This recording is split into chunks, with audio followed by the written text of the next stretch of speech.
Hi, everyone. I'm Deb Flashenberg. Welcome to Yoga, Birth, Babies, a podcast produced by Prenatal Yoga Center. We will be diving into everything prenatal yoga, birth, and baby related, hoping to inspire, educate, and empower you through your journey into motherhood. Thank you for listening. Hi, I'm Deb Flashenberg, and I'm your host of Yoga Birth Babies. And today we're going to talk about conscious parenting. So to have this conversation, I have Bryana Kappadakunnel. She is a seasoned professional in the field of perinatal and infant and early childhood mental health. She is a licensed marriage and family therapist who focuses on mainly 0 to 5-year-old kiddos and has created and runs an online community called Conscious Mommy. I stumbled upon her from one of my students who shared her account, and I just adored everything she had to say. So in this conversation, Bryana talks about what is conscious parenting. She talks a lot about how we as parents need to focus and reflect on ourselves and our own emotional reactions and behavior as parents, and how that then translates to our relationship with our kids. We talk a lot about emotional triggers. I definitely am upfront about some of my emotional triggers, how my kids may react and how that triggers me. We have a whole conversation about that. And we also talk about boundaries, the difference between boundaries and control and punishments. And of course, the importance of apologizing to your children, because I know, not to throw my parents under the bus, but I certainly didn't grow up with them saying, oh, I shouldn't have raised my voice, I'm sorry. And the importance of owning our behavior and using that as a teachable moment for our kids. So this conversation about conscious parenting was really rich, and it was something that I was so invested in this as I was listening and speaking. And I'm excited for you to hear it as well. And of course, I always want to hear your thoughts on that. So you can always share that with me, either in an email or in the comments when you see this on Instagram. So I'm excited for you to hear this conversation about conscious parenting. Now, before we get to that, I always love to do a check-in about Prenatal Yoga Center. So we just celebrated our 22nd birthday. Yay, yes, happy birthday to us. And we had a big free online birthday party community class. It went really well. It was really fun. And things are just chugging along. So we're finishing off the summer and heading into a new school year, which also means that we start our teacher training up again. So we run 4 a year. 3 online, 1 in person. We have a postnatal teacher training at the end at May, and our classes are still strong and running. We didn't really adjust anything for the summer, so our fall schedule is still the same: 7 days a week online, 6 days a week in studio. Our workshops are doing beautifully, so we're looking to even add more because they're filling up and people want and deserve the education that we're offering. Of course, all of our workshops also have a component for on demand. So if you can't get to the studio, I understand, and you can do the same workshop online. I think that is it. As always, I like to end with a thank you for listening and a request that you leave a rating and review to help others find and listen. Thanks for being part of our community. We're going to take a quick break. When we come back, please enjoy my conversation with Bryana. Hi, Bryana. How are you? I'm well. Thanks, Deb. I'm so glad to be here. Thank you. I'm really excited to chat with you. As I was telling you before we started recording, one of my students threw me in your direction, and I just took this deep dive, and I love what you do. I'm so excited to talk about conscious parenting, what that is. And it's when I started to look at it, what was really fascinating to me, it's a different take on, I've heard conscious parenting before, but I like your take. It's a little more about the parent, and that was really fascinating. But I guess before we get into all of that, I would love to learn a little bit more about you and what led you to focus on parenting and creating Conscious Mommy. Oh, well, thank you. It's really my own personal story that kind of led me here, exactly where I am today. My own healing journey, I should say. I, had my own complicated, difficult relationship with my mother and an upbringing that I didn't know was dysfunctional until I went to college and started, talking about what I experienced and seeing people's faces kind of like turn sideways and give me looks that made me become more curious about my upbringing, and then the way that my upbringing has shaped the way that I view the world. And so in that experience of healing myself is what really led me to wanting to work with children. I had this idea, well, if we can intervene early in the, infant and toddler early childhood stages, then we can prevent a lot of the issues that me and people like me who have a history of childhood trauma go on to experience throughout their adulthood. Mm.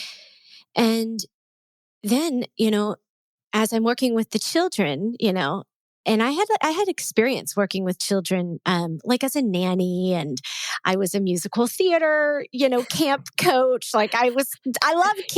You're speaking my language. I was musical theater too.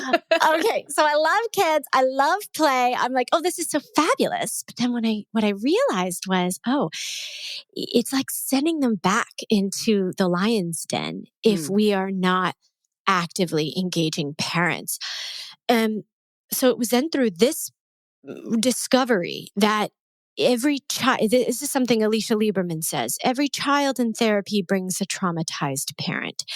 It really is about supporting the parents' sense of self and their mental health, their personal healing, their own trauma recovery, if you will, for them to be able to show up for their children in these secure ways that they desire.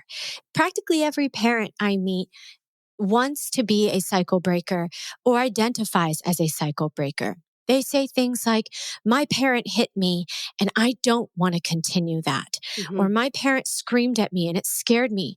And I can't stand the fact that I am the yelling, scary, angry mother. I don't want to be that. Or I sound like my father when I promised myself that I wouldn't.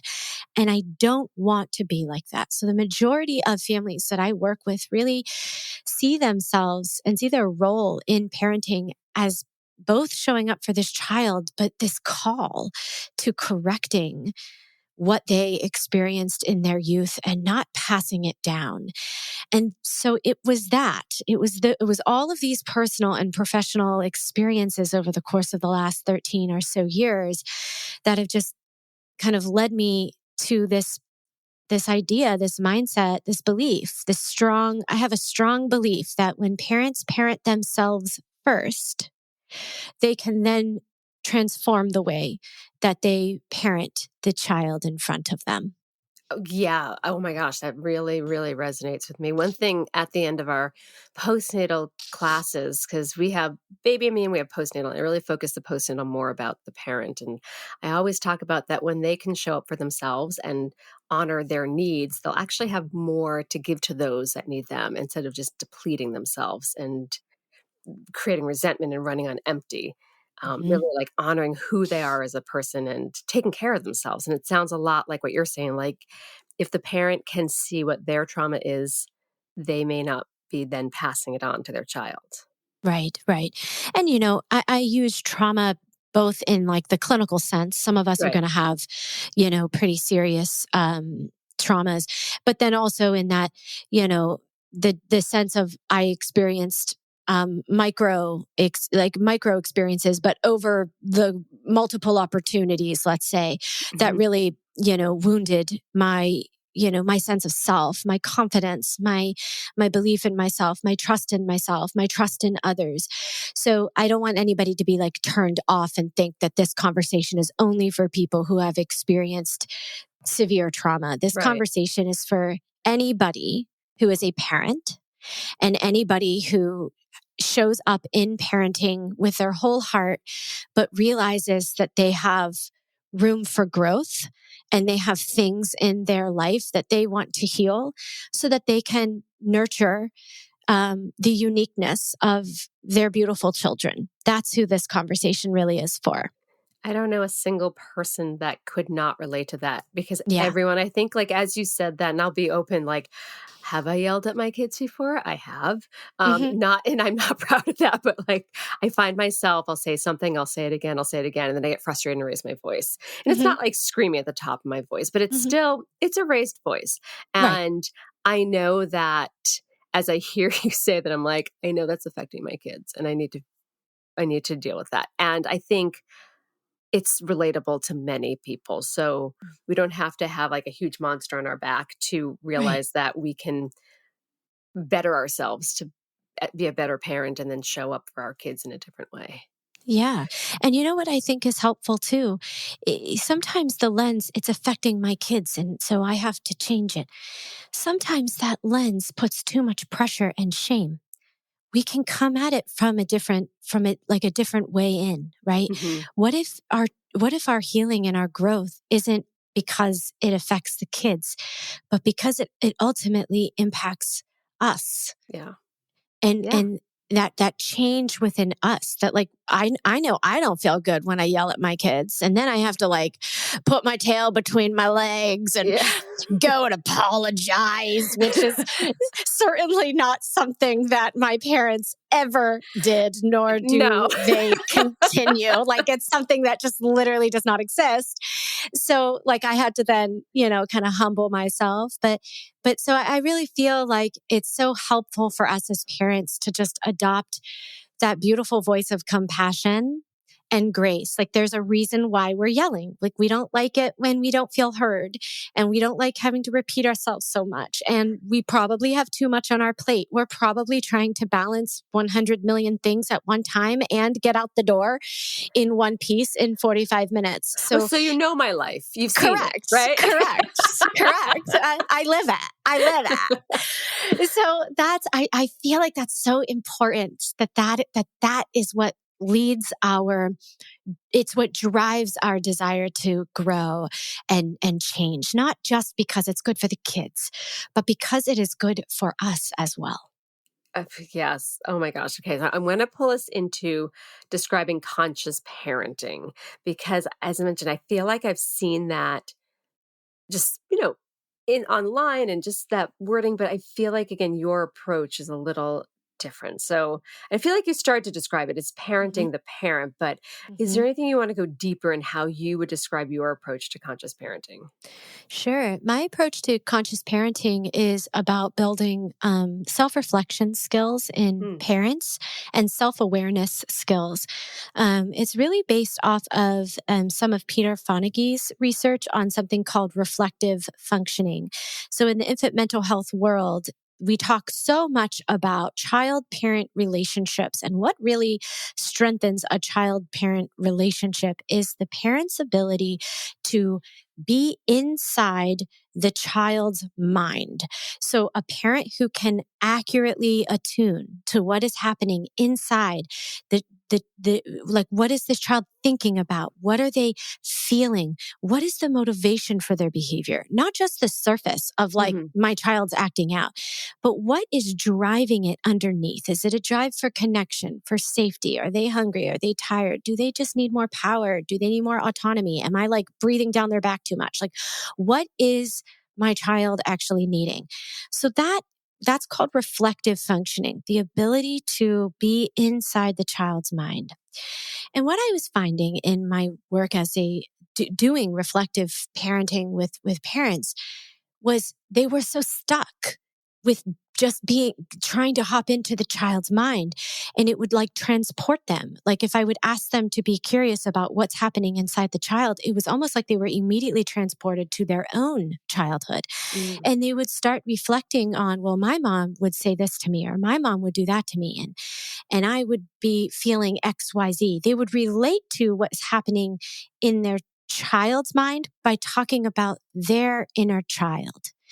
And this is what gave me the idea that, oh, if we really want to help parents build this important skill of reflective functioning, which we know is the primary skill needed for parents and children to have secure attachment. We know that. Like, that's what the research has said for like the last 40 something years. If we want that, Well, then the parents have to know how to go into their own inner child wounds and needs and care for them, for those needs in ways that maybe they didn't get in their childhood. Mm-hmm. Essentially, parents need to become the conscious parents that they never had. And so that's how I approach conscious parenting. I focus on building up the parent's inner resources, teaching a parent how to know and understand themselves with more compassion, with more grace, how to quiet the noise of the inner critic, how to meet the inner child with playfulness, with love, with tenderness, with understanding, and ultimately guiding, right? Giving her important guidance, or him, it doesn't just have to be a girl, important guidance and modeling and instructions so that the inner child can feel safe. And when we create that sense of inner security in a parent, that parent is going to bring that kind of secure energy into the relationship that they have with their child. So no more scripts. No more, this is what you need to say to your kid. These magic words are going to fix this problem. None of that. If you are overreacting to your child's temper tantrums, and you feel like your child is being selfish and demanding and rude and impossible and too demanding, all of that, all of your reaction is about your own wounds. Where in your life did you learn that big expression of emotions is inconsiderate and intolerable and unacceptable? Where did you learn that? And how did that feel for you? Did that feel, did it feel isolating? Did it make you feel lonely? Did it make you feel scared? Did it make you feel angry and frustrated and misunderstood and confused? What did it actually do to you? Let's tend to that. Go ahead. All right, I want to go into that. So because I've been there, I have older kids now, 10 and actually 13 as of today. But oh, happy birthday!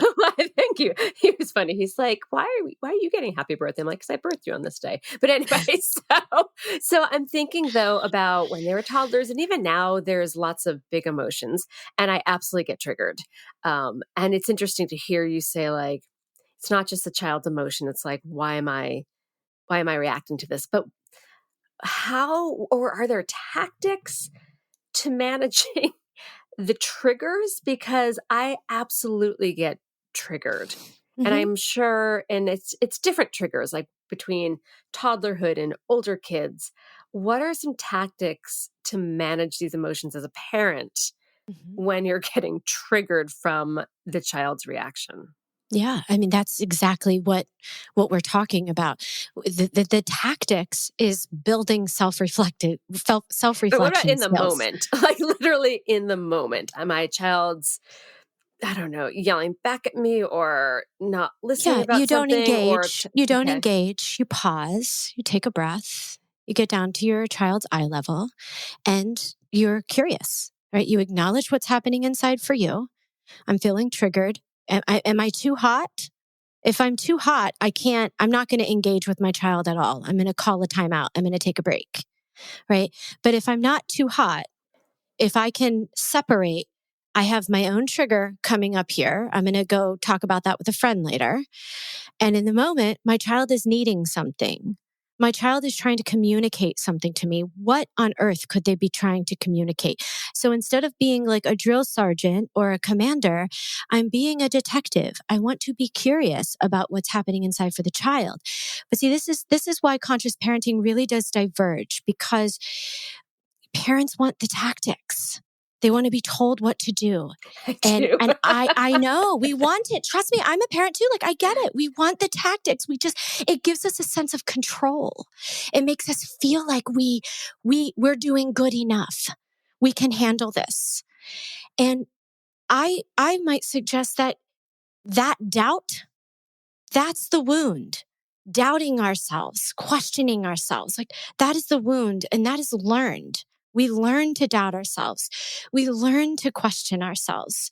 And we learn that in our early childhood relationships. So again, I argue it is not the child that is triggering us. It is the child that is revealing something that is unhealed within us. And it's not their job to do the healing. So when we really work outside of difficult moments by building self-reflection skills, I promise you, in the difficult moments, it's like the muscle is worked. You're ready. You can do it. You have the capacity to do so. It's when we're not working the self-reflection skills that we just can't access them in the moment. And getting down to the child's eye level, being curious with the child feels like we're being waterboarded. It feels too difficult to do. The self-reflection skills make that easier. Does that make sense? It does. So I'm trying to process this in my head. Mm-hmm. Actually, okay, we're going to take a break. And then when I come back, I want to try to go through all the many thoughts. And I'm like, where am I going with this? All right, we're going to take a break. Let me gather my thoughts. We'll be right back. Okay, we're back. So I'm now envisioning toddler freaking out, parent getting triggered, wanting to, oh, there's so much around that. And I just like, I see Target in my head. So they're in Target, the land of tantrums. And there's so much going on. The parent's getting triggered by the reaction of the child. They may be feeling like, I'm not getting it right. I'm being judged by others. Right. In those moments, again, I'm not asking for a script, but are there some ways you can't leave the child, even if they're getting hot? So detaching themselves from the child's behavior and grounding themselves and not taking in their child's actions as a reflection of themselves. Is that big picture makes sense what I'm painting? Exactly. That's perfect. You said it well. Okay. So how does one do that? Do you have a suggestion of like, is it just consciously saying this child's behavior is not a reflection of me as a parent? Just they have to regulate, the parent has to regulate themselves. At least I would think about myself. I would have to regulate myself Yeah. to get out of those thoughts of like, people are looking at me, they're judging me, my kid's on the floor. Yeah. So what thoughts do you have around how to reel that situation in? I mean, yeah, if we're being flooded with fears of rejection, then we're going to have to judgment, then we're going to have a mantra around that. My child's behavior is not a reflection of me. My behavior is a reflection of me. And what other people think and feel about me in this, I'm not the center of their story. So it doesn't actually matter what other people think about me in this moment. So I'm in a creative field around me that blocks me from that. And it's just me and my kid. And then I'm going to go through the laundry list. Are we at a bad time? Are we here at Target at a bad time? Is it too close to nap time, too close to feeding time? Are we in the toy aisle or did we pass the toy aisle?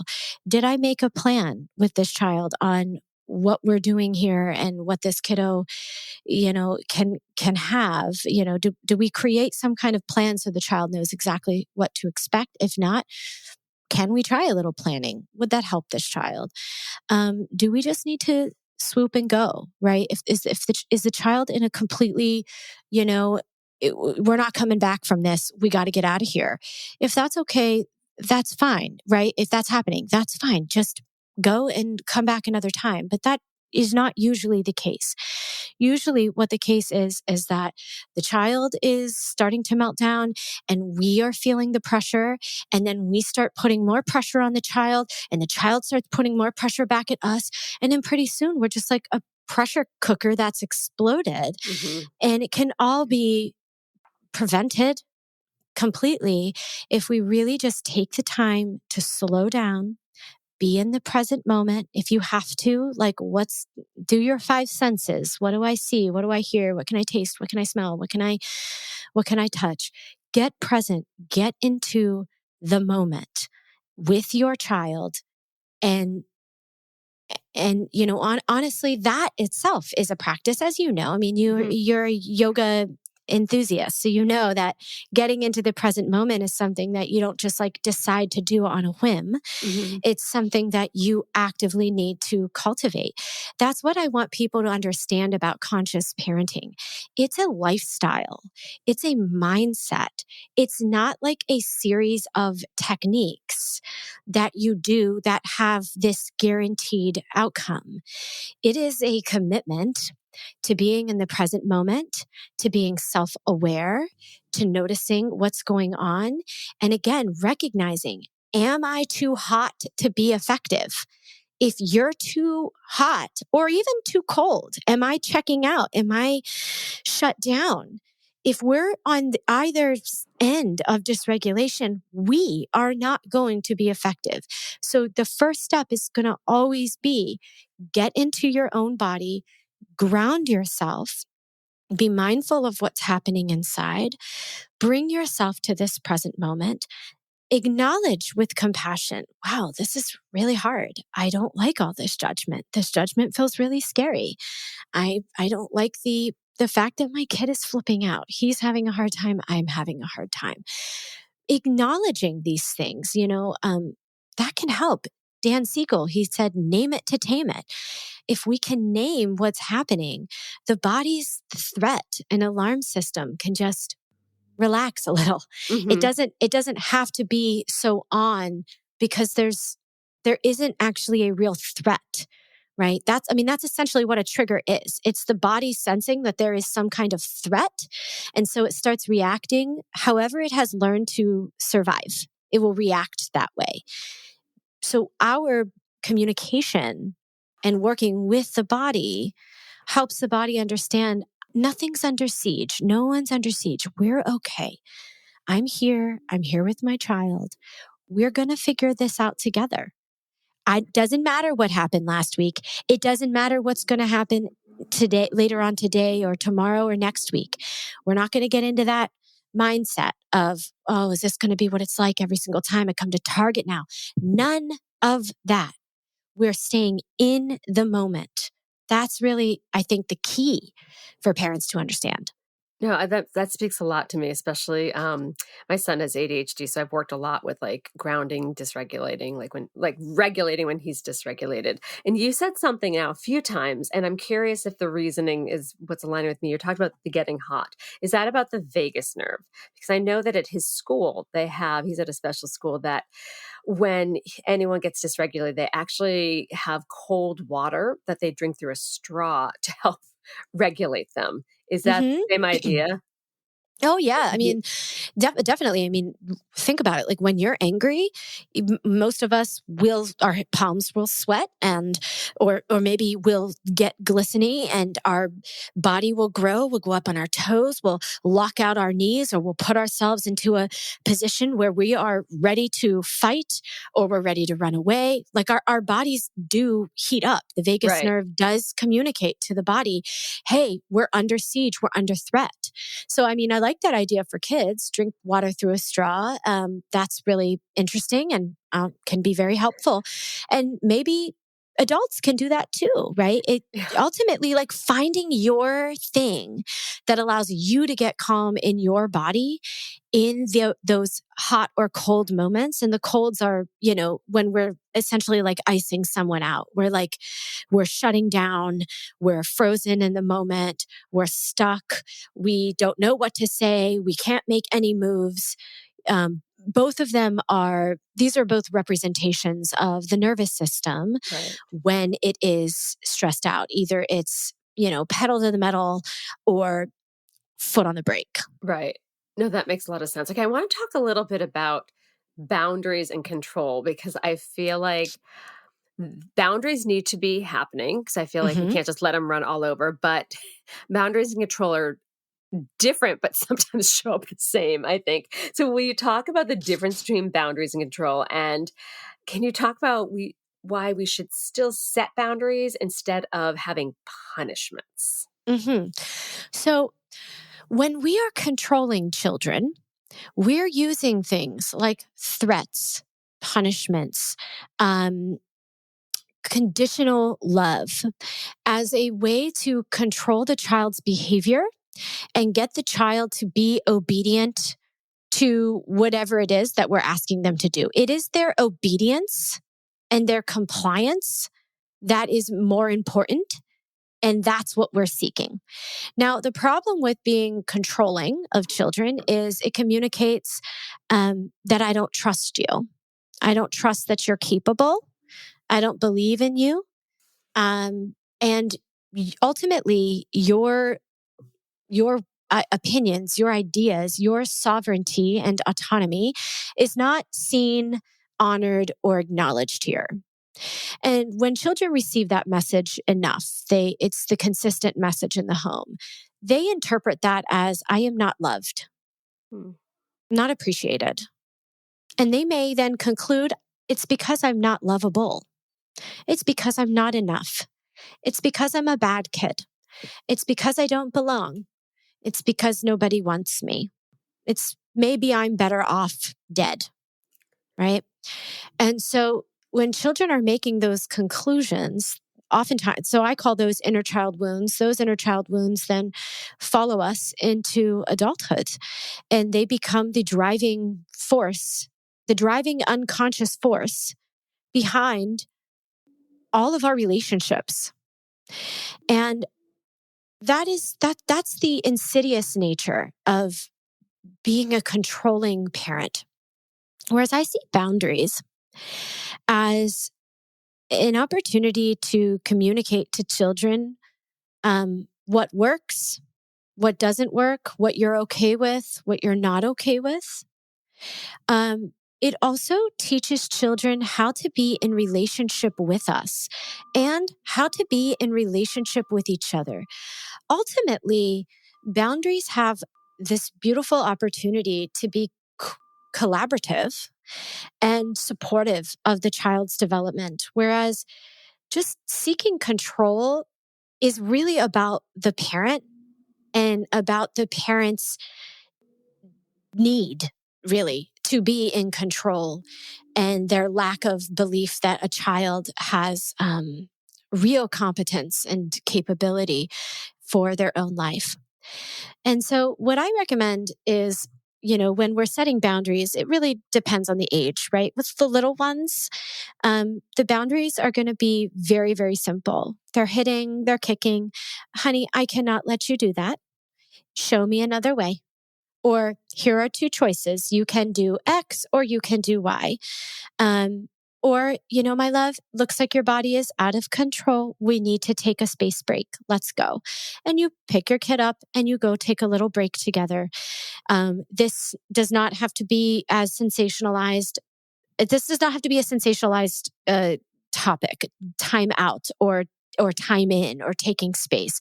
I personally recommend a time in where we co-regulate with children, just because, especially the little ones, psychologically, like they don't know how to control their bodies and how to control their impulses. They need support. And if you have a child who's neurodivergent, ADHD, as you were describing, I have ADHD, I have a child who has ADHD, it genuinely is harder for these children to control their emotions and control their bodies. Their brains and bodies are just wired a little differently, and they need extra time and more support to be able to gain those skills and to gain those skills in ways that makes them feel successful.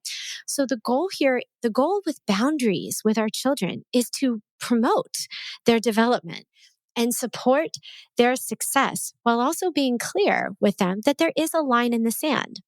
Like, I have a boundary with I have a kiddo who's 6 right now, and and he is kind of getting that 6-year-old sass. You know what I'm talking about? Yeah. That 6-year-old attitude. And it's really frustrating for me. And I really do not like being spoken to with that tone. It hurts my heart, and it feels kind of hostile. And honestly, if I'm being reflective, it reminds me of just the lack of respect that there was throughout my life. Growing up with my parents, we were always condescended and spoken down to. And if I don't catch myself, I will want to say something like, "Who do you think you're talking to like that?" Well, if I respond in that way, I might think I'm setting a boundary. right? I might think I'm, disciplining my child in some way.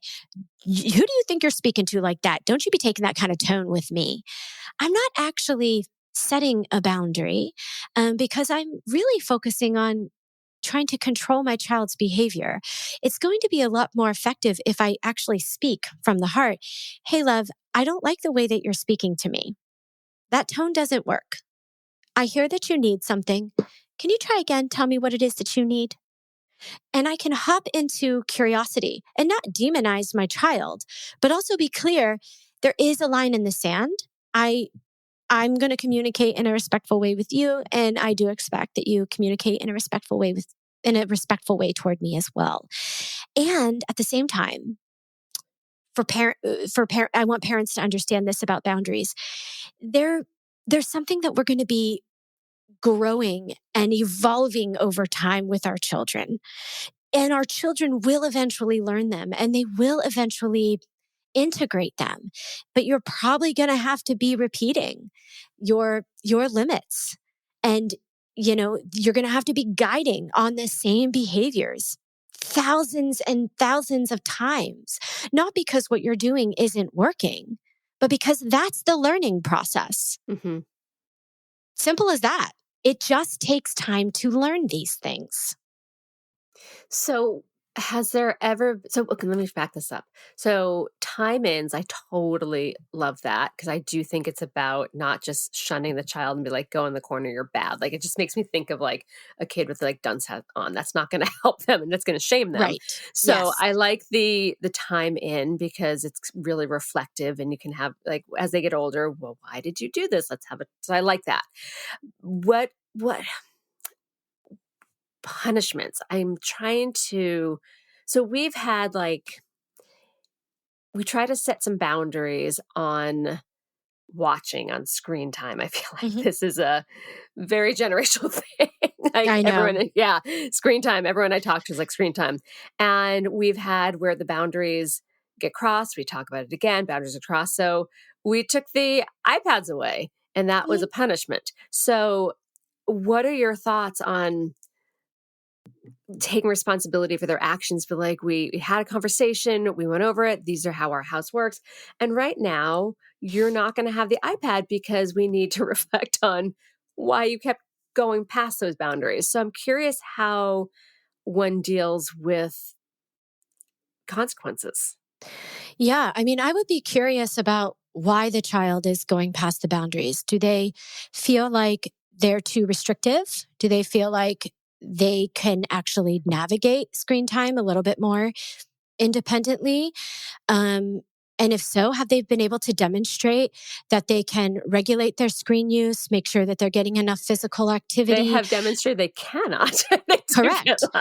Yes. Okay. So like, I want to walk you through my process. So those are the first things that I think about is like, what is their lack of appreciation for these boundaries communicating? Is it too restrictive, or do we need to create a new, in this case, family media use plan to, give the children a little bit more structure? The reason why I'm not a huge fan of punishments and consequences, well, you didn't honor the boundaries, so you're not having the iPad, is it elevates the iPad. It makes the tablet just that much more enticing, that much more exciting, when really it is not even about that. It is about us as parents wanting to be great leaders and great models in this specific conversation and guiding the children to learning how to regulate their own screen use. So I guess if it's framed in that way, hey, I'm noticing that you're not regulating your screen use, even with the boundaries in place. So our current plan is not working. We are going to have a family meeting tonight to talk about a new plan. And that is probably going to result in less screen time. I want you to be prepared for that. And I want you to come to this meeting ready to give your ideas. I want to hear your ideas for how you are going to become a master at regulating your screen use. And I also want to hear your ideas on how you want me to support that process. Oh, I And actually then, really like that. I yeah, want to hear that way. I'm putting some of the responsibility back on them. I want to hear your ideas. How of would you course. do? So that sounds great for an older kid.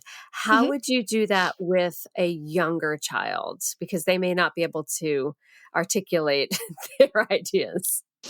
I mean, how young are we talking? It Well, really I'm trying to think depends. of our audience who's probably not talking screen time, but just Mhm. boundaries and taking things away. So let's say like a toddler. How would you Yeah, set a I mean, boundary with a toddler? if a toddler is playing with the toy inappropriately, they're playing with the train and they're throwing the train.